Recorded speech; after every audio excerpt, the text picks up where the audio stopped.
बस्ती का नाम था रसूलपुर, गली नंबर 13। एक पुरानी तंग गली जिसमें हर मोड़ पर एक झुमके बेचने वाली औरत हर गुरुवार को आती थी। उम्र लगभग 20 साल की रही होगी। उसका नाम था शबनम।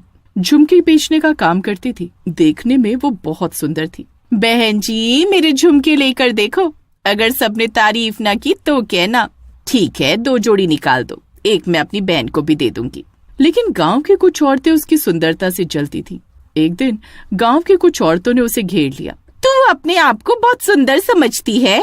नहीं दीदी, ऐसा नहीं है। तेरी वजह से हमें कोई देखता तक नहीं है। तू एक डायन है, डायन। सब पर जादू किया हुआ है। इतना कहकर सबने शबनम को पीट पीट कर मार डाला और उसकी लाश को नाले में फेंक दिया। 40 साल तक सब ठीक था। फिर एक दिन एक और औरत आई। झुमके ले लो, झुमके। लाल आंखें और हाथ में एक लोहे की पुरानी थाली। थाली में ढेर सारे झुमके, कुछ चांदी के, कुछ सोने जैसे चमकते। वो औरत गली के हर घर के आगे खड़ी होती और टेढ़ी मुस्कान के साथ कहती, झुमके ले लो, झुमके, किस्मत बदल देंगे ये झुमके। बच्चे, बूढ़े, औरतें सब उसे दूर से देखते, लेकिन कोई पास नहीं जाता। उस औरत का नाम किसी को पता नहीं था। कितने के दिए ये झुमके आपने? अलग अलग रुपए के हैं सारे। ठीक है, दे दो ये वाले। जी ठीक है। औरत मुस्कुराई और झुमके देकर चली गई। जैसे ही वो गई, शिवानी भी अंदर चली गई और झुमके अलमारी में रख दिए। फिर वीरवार का दिन आया। ऐसे ही शिवानी धीरे धीरे बीमार होती गई। किसी को कुछ पता नहीं चला कि उसको हुआ क्या। फिर एक दिन वो मर गई। ना जाने क्या हुआ, शिवानी तो बिल्कुल ठीक थी। पता नहीं, मुझे तो झुमके वाली पर शक है। कहते हैं जिसने उसके झुमके खरीदे उसकी जिंदगी बदल गई, लेकिन कैसे बदली ये कहानी हर बार अधूरी रह जाती। झुमके वाली वहीं खड़ी मुस्कुरा रही होती है। ऐसी एक दिन तन्वी 20 साल की होनहार लड़की थी। वो शहर में कॉलेज में पढ़ रही थी और हाल ही में रसूलपुर में अपनी नानी के पास रहने आई थी। नानी श्रीमती सुलोचना देवी बेहद धार्मिक और पुराने समय की औरत थी।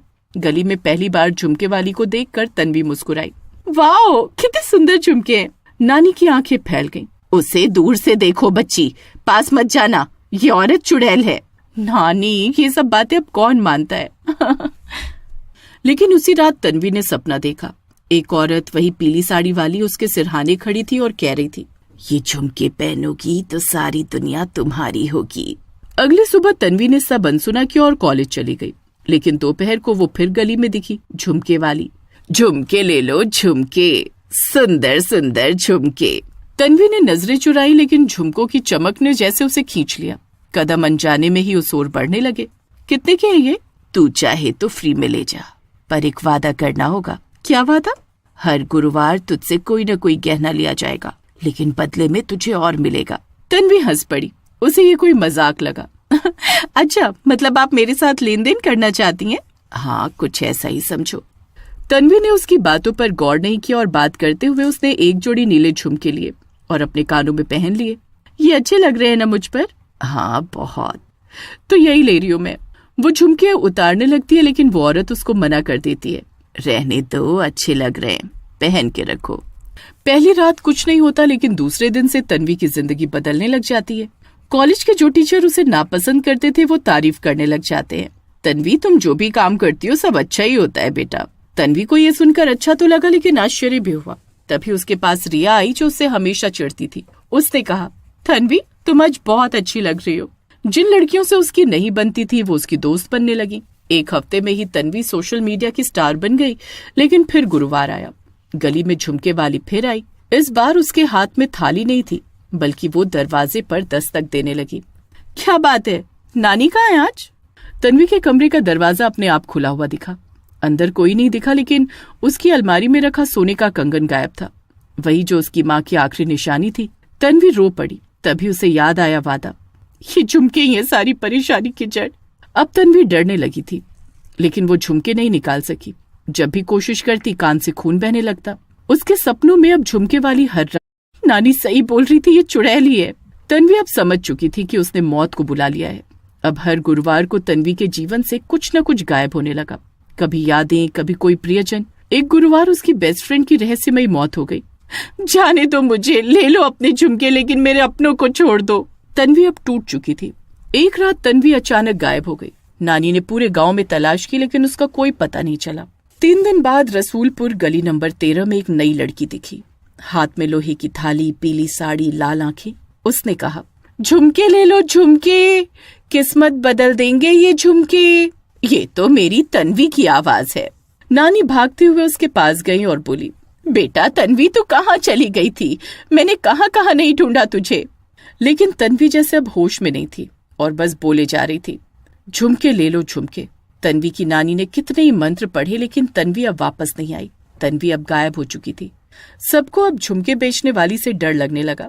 ले गई ये चुड़ैल मेरी तन्वी, मेरी बच्ची को। वो अब हर वक्त रोती रहती और अपने घर से बाहर आते जाते लोगों को मना करती कि कोई उससे झुमके मत लेना। लेकिन एक बार फिर एक नई लड़की श्रद्धा, जो अपने परिवार के साथ हाल ही में उस गली में शिफ्ट हुई थी, उसने भी वही झुमके वाली देखी। उसे झुमके इतने प्यारे लगे कि बिना कुछ पूछे उसने खरीद लिए। बहुत ही सुंदर है, मुझे आप 5 दे दो। उस रात उसने सपना देखा। पीली साड़ी वाली महिला उसे आईने के सामने खड़ा करती है। श्रद्धा देखती है कि उसका चेहरा अब उसका नहीं बल्कि तन्वी का हो गया है। श्रद्धा चीख कर उठ जाती है। बहुत भयानक सपना है, नई जगह इसीलिए मुझे पसंद नहीं आती है।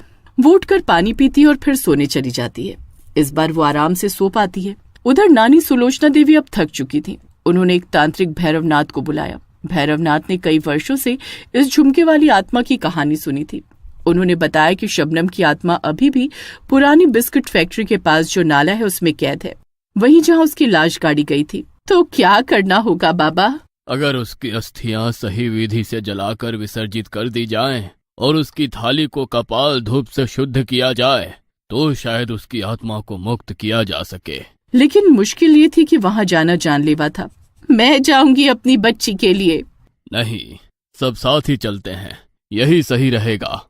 रात के 2 बजे नानी, भैरवनाथ और 2 साहसी युवक विशाल और अमन उस पुरानी फैक्ट्री की ओर निकलते हैं। वो यहीं कहीं है आसपास। 40 साल हो चुके हैं। अब उसकी लाश को तो नहीं निकाला जा सकता, लेकिन उसको बुलाकर खत्म किया जा सकता है। लेकिन वो आएगी कैसे? उसने तन्वी को भी पकड़ा है ना। तुम तन्वी को आवाज लगाओ, वो जरूर आएगी।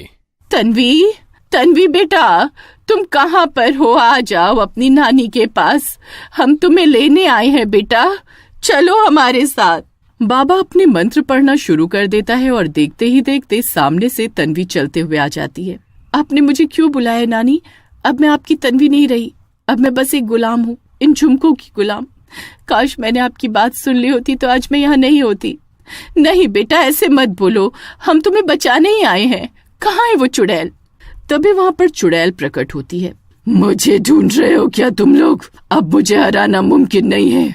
मुझे गए 40 साल हो चुके हैं, तब तो तुम लोगों में से किसी ने मेरी मदद नहीं की, तो अब क्या करने आए हो? तन्वी चुपचाप चुड़ैल के पीछे जाकर खड़ी हो जाती है। लेकिन इस बार नानी तय करके आई होती है कि वो अपनी पोती को अपने साथ लेकर जाएगी। बाबा मंत्र पढ़ने लगता है और बातों बातों में नानी ने बाबा के कहने पर श्रद्धा से 2 झुमके ले लिए होते हैं। बाबा मंत्र पढ़कर झुमकों को भस्म करते हैं, जिससे तन्वी पूरे तरीके से होश में आती है और उसके कान से वो झुमके गिर जाते हैं तो वो चीखने लगती है, मुझे खत्म करना इतना आसान नहीं है, मैं फिर वापस आऊंगी। और तुमने तन्वी को तो बचा लिया, लेकिन मैं फिर बदला लूंगी सबसे। तन्वी अपनी नानी को पकड़कर रोने लग जाती है और बोलती है, नानी, अब से मैं आपकी सारी बात मानूंगी, मुझे माफ कर दो नानी, मैंने आपकी बात नहीं सुनी। नहीं मेरी बच्ची, गलती बच्चों से ही तो होती है, मैंने तो तुझे हमेशा माफ किया है। चल अब घर चलते हैं। सब बाबा को धन्यवाद देते हैं और घर की तरफ चल देते हैं।